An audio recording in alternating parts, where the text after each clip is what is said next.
حضرت رحمتullah تعالی علیہ کا وصال ہوا. جنرل صاحب جو ان کے میڈیکل ٹیم کے انچارج تھے، بڑے نفیس انسان اور بڑے اعلیٰ انسان.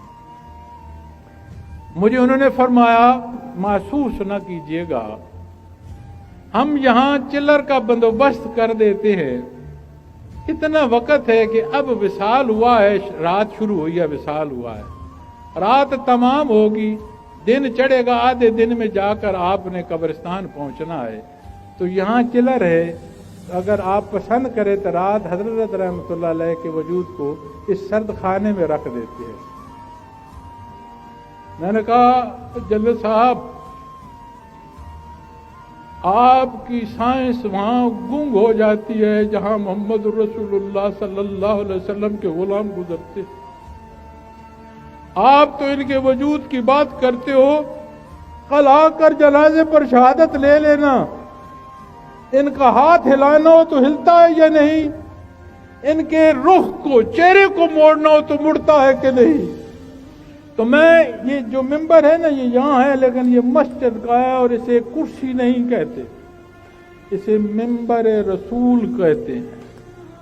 اور میں ممبر رسول پر بیٹھا ہوا آپ کو بتا رہا ہوں کہ اسی میدان میں جنازہ ہوا، اور حضرت رحمت اللہ علیہ کی جب چارپائی رکھی گئی، میں سرانے بیٹھا تھا، چارپائی رکھنے والے سے چارپائی کو ڈولا لگ گیا، آپ کا سر ہل کر دوسری طرف ہو. میں نے اپنے ان گناہگار ہاتھوں سے واپس آپ کا سر سیدھا کیا. میں ممبر رسول پر شاہد ہوں، اور جو میرے ساتھ ہیں وہ شاہد ہیں.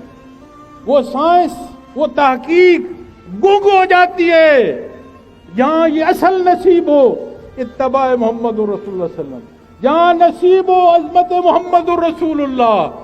کیا درکار ہے، ہمیں کچھ نہیں چاہیے کسی سے، نہ پہلے کسی سے کچھ چاہیے تھا، نہ آج کسی سے کچھ چاہیے. اور اپنے اللہ سے ہمیشہ دعا کرتے ہیں، یا اللہ اپنے در کا محتاج رکھنا، مخلوق کی محتاجی سے محفوظ رکھنا، ہمیشہ یہی دعا ہوتی ہے. اور کسی سے جو کلام ہے، کسی سے جو تعلق ہے، اس محبت پر ہے جو ہمیں اللہ حکم دیتا ہے. کسی کے پاس حاضری ہے اور کسی کو تکلیف دینا ہے. مقصد یہی ہے کہ بات ہو تو دین کی ہو، بات ہو تو اللہ کی ہو، بات ہو تو اللہ کے حبیب صلی اللہ علیہ وسلم کی ہو.